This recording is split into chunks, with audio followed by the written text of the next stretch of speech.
सातवें अध्याय में आपने इसको पुद्गल में ही रखा है, लेकिन यहाँ पौद्गलिक एकांत है, तो क्या ये शरीर और वचन और मन सर्वथा आत्मा से भिन्न होकर कार्य कर रहे हैं कि इनमें कोई अभिन्नता भी है? ऐसा प्रश्न करो तो मनोवर्गणा, काय वर्गणा, 7 शरीर के योग, जो 7 प्रकार का काय योग और वचन योग, ये वर्गणाओं के नियोग से 8 प्रदेशों में परस्पंदन हो रहा है, इसका नाम योग है। यहाँ पर निमित्त नैमित्तिक संबंध की दृष्टि से जो वर्गणा हैं वे बिना आत्मा के वर्गणाएं योग रूप परिणत नहीं हो रही है, और उसी प्रकार से बिना इन वर्गणाओं के अशुद्ध आत्मा आश्रव को प्राप्त नहीं हो रही है। बराबर इनका निमित्त नैमित्तिक दृष्टि से व्याख्यान करेंगे तो आपको फिर यह साधना के क्षेत्र में जब कथन करोगे योगी, योगी क्या होगा? जो मनोवचन काय 3 योग को संभाल के रखा है, त्रियोग को संभाल रहा है, त्रियोग की चंचलता से आत्मरक्षा किए है, उसका नाम योगी। योग की सबसे विराट विशल और संक्षेप में कोई शुद्ध परिभाषा है, यही है काय वांग मना कर्मी होगा। ये योग है, इनका समुदाय योग है। अब इस योग से कैसे कैसे आश्रव करता है जीव? अंग करें श आश्रवा, वही आश्रव है।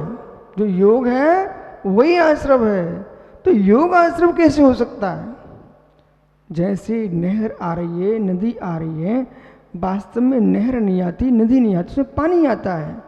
इसी प्रकार से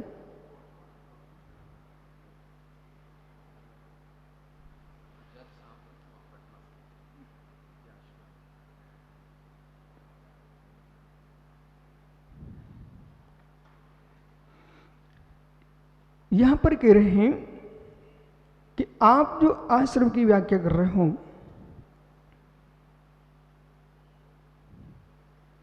वो आश्रव क्या है? स आश्रवा, वही आश्रव है जो मन वचन काय के नियोग से 8 प्रदेशों का परस्पंदन है।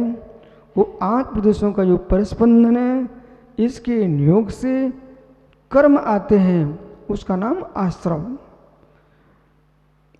नदी नहीं आती है, नहर नहीं आती है, नदी में नहर में पानी आता है।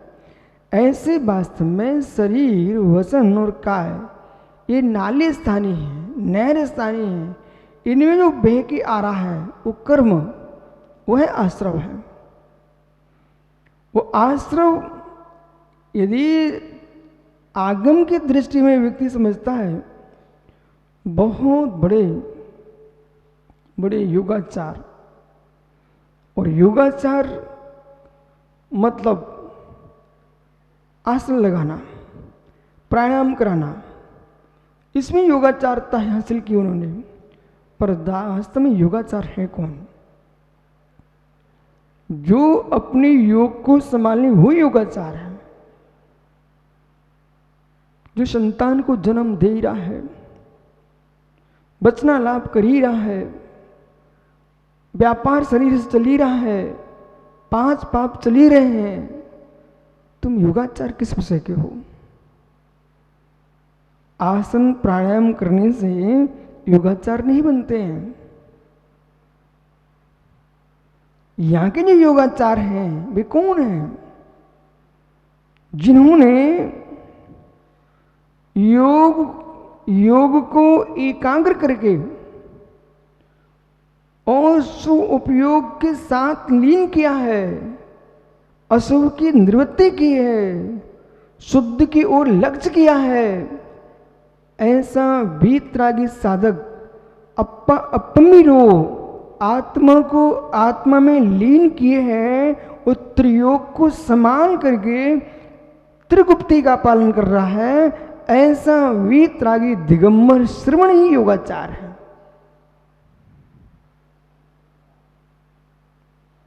इसलिए कार्तिकेय भाई, अब बेटा कोई व्यक्ति बैठा हुआ है और बैठे बैठे पैर हिला रहा है। अब पैर हिला रहा है, उसको क्या लगता है सामान्य बात है, ठीक। लेकिन जमीन पर पैर हिलते हिलते वायुकाय की जीव की विराधना हो रही है। पैर हिलते हिलते, पैर का हिलाना मतलब कह रहा है कि चंचल, कितना चित्त चंचल होगा। पैर हिल रहा है मतलब हमारा कायोग बिल्कुल अस्थिर है, उसे आश्रव अशुभ हो रहा है। ये व्याख्या कोई बाहर का आदमी सुनेगा, वो तो यूं कहेगा क्या ठूठ बन जाऊं, क्या कहेगा क्या ठूठ बन जाऊं। हाँ, ठूठ मत बनो, ठूठ जैसा बन के रहोगे तभी तुम योगी कहलाओगे। ठूठ सूखा जड़ होता है, आप जड़ नहीं हो, लेकिन स्थानों जैसे ही आपको स्थिर होना होगा। जो पुरुष पताका की भांति, ध्वजा की भांति उड़ रहा है, लहर ले रहा है, मंदिर के ऊपर लगे ध्वज की भांति अस्थिर है, ऐसे पुरुष को हम योगी संज्ञा नहीं दे पाएंगे,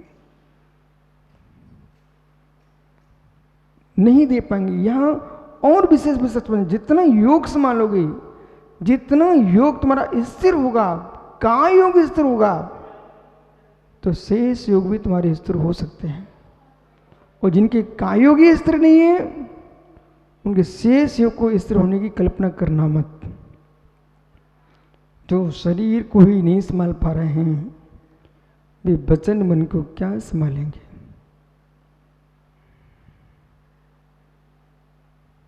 अपना आनंद लेना है तो छठवें अध्याय को गहनता में समझिए। अपने आप को संभालना तो बहुत अच्छे समझिए। ये योग कह रहा है काय को तुमने स्थिर कर भी लिया। तीनों युगों से स्पंदन होता है। अब वचन के ऊपर आएंगे। सत्य अनुव्रत, सत्य महाव्रत, भाषा समति और वचन गुप्ति। गुपित करो, गुपित करो, सुरक्षित करो। हम अपने वचनों का प्रयोग संभाल के करेंगे। हमारे वचनों की कीमत है।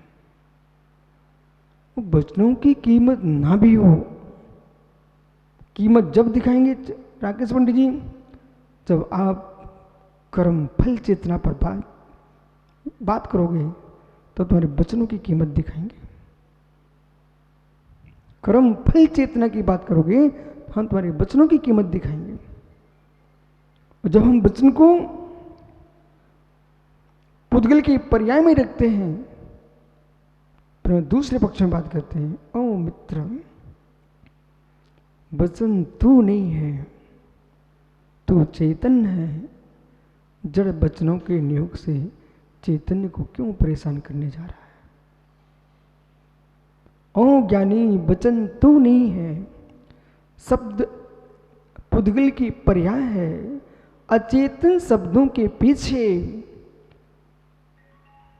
व्यर्थ का भाषण करके, मौखरी करके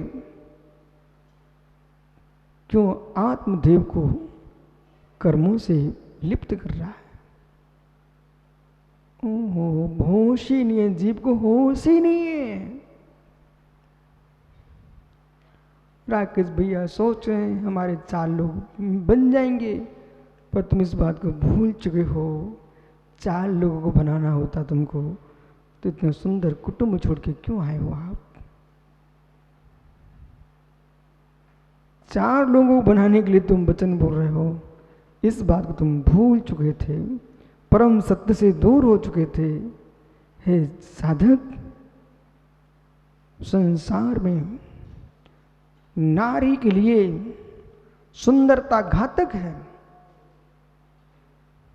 महात्मा जी क्या पढ़ा कुबले माला में, नारी के लिए सुंदरता घातक है। साधु के लिए बचना लाभ मां घातक है। प्रश्न करो कैसे? नारी का सौंदर्य है, बेचारी जिस गली से निकलेगी कुदृष्टि से देखते हैं लोग। जानकी के सौंदर्य ने हरण करा दिया, जानकी के सौंदर्य ने हरण करा दिया। हे मित्र, साधु का बचना लाभ। तोते से मिलो, अधिक बोलता था पीढ़ी में पहुंच गया। मित्र, आप व्यर्थ का बचना लाभ करोगे, आपकी भाषा संति विलीन हो जाएगी, सत्य महाव्रत शून्य हो जाएगा, वचन गुप्ती तो पता ही नहीं चलेगी। इसलिए गुप्त होकर रहो। ये मत सोचो मुझे समय मिला मैं बात कर लूं, ये सोचो समय मेरे पास है, अपने वचन योग को संभाल करके वाष्पित क्यों ना हो।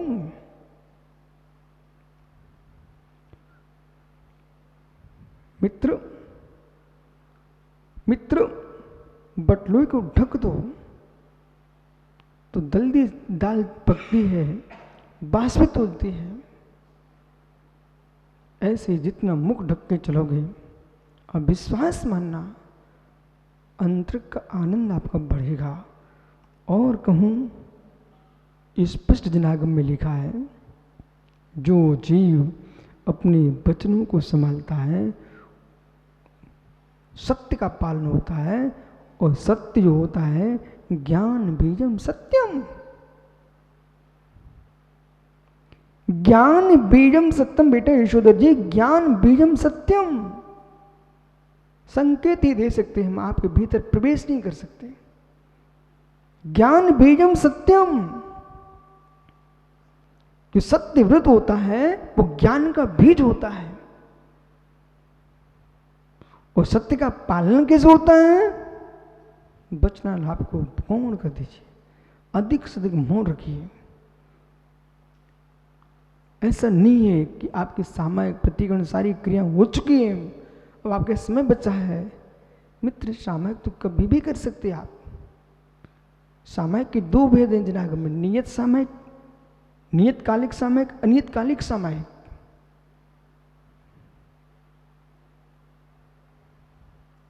जब आप साम्य भाव में जी रहे हो, आप सामायिक में बैठ जाओ,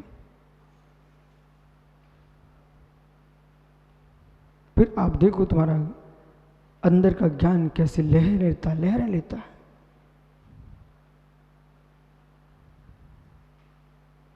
बटलुई में किंचित भी सांस होगी ना तो ढक्कन हिल नहीं सकता,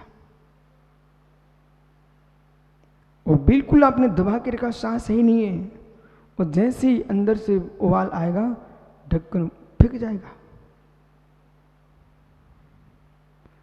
ऐसे ही तुम्हारे बचनों में सांस नहीं होगी, योग स्थिर करके रहेंगे, तो आप विश्वास मानना, लहरें लेगा, कर्म फेंकेंगे, कोई सांस नहीं। अनुभव करके देखो। मैं मानता हूं कि आप एकाएक करोगे, आपको परेशानी हो सकती है, सिर दर्द कर सकता है, लेकिन अभ्यास करो। अधिक बोलना किंचित भी सफलता को नहीं दे सकता। न लोक सम्मान बढ़ता है, ना परमार्थ सम्मान बढ़ता है, दोनों जगह अपमान होता है।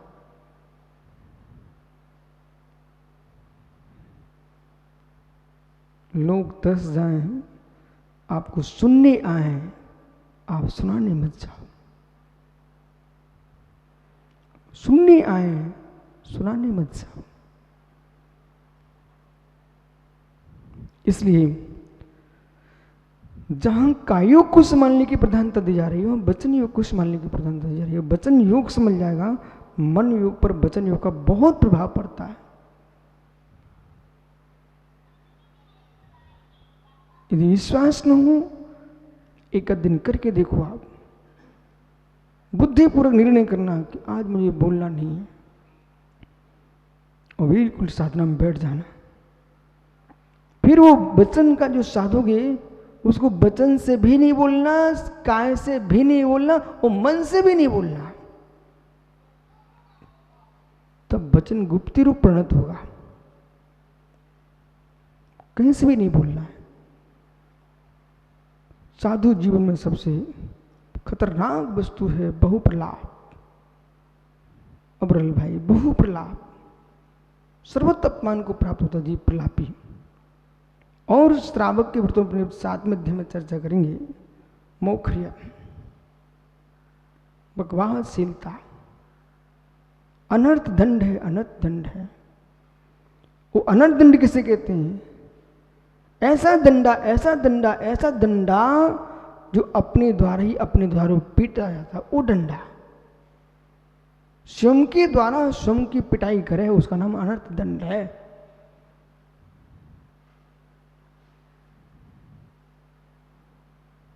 प्रलापियों के साथ रहना और प्रलाप करना मतलब अपनी कीमत को नीचे गिराना। इसलिए ये आश्रव जितने उपाय हैं वो आश्रव मुख्य रूप से 2 प्रकार का है। स्वा पुण्य से स्वा पापस्य।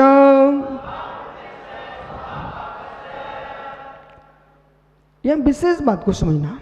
स्वा पुण्य स्वा पापस्य शुभ प्रणति रूप है शुभ आश्रम, वो अशुभ प्रणति रूप है अशुभ आश्रम। कि शुभ कर्मों को लाए शुभ आश्रम, अशुभ कर्मों को लाए अशुभ आश्रम, ऐसा अर्थ कभी मत करना। जो शुभ कर्मों को लाए वो शुभ आश्रम है, अशुभ कर्मों को लाए अशुभ आश्रम है, ऐसा अर्थ सूत्र का नहीं है। यदि ऐसा अर्थ करते हैं, शुभ आश्रम के साथ भी ज्ञानवादी कर्मों का आश्रय होता है। वो ज्ञानवादी जो कर्म का आश्रय होगा तो शुभ कर्म नहीं भी अशुभ कर्म है। इसलिए जिन हेतुओं से, जिन परिणामों से शुभ योग पुण्य का हेतु है, वो अशुभ योग पाप का हेतु है। और पुण्य क्या है, पाप क्या है? जो आत्मा को पापों से सुरक्षित करे वो पुण्य है। जो आत्मा को पुण्य से सुरक्षित कर दे वो पाप है। सर्वासिद्धिकार का ऐसा कहना है। इसलिए कितना रहस्य दे दिया, ये बातें तो किसी को मालूम ही नहीं है, पता ही नहीं है। भैया भैया गुड्डू बिना कोई विशेष तपस्या किए वो विशेष लाभ, यंत्र होना चाहिए आपके पास।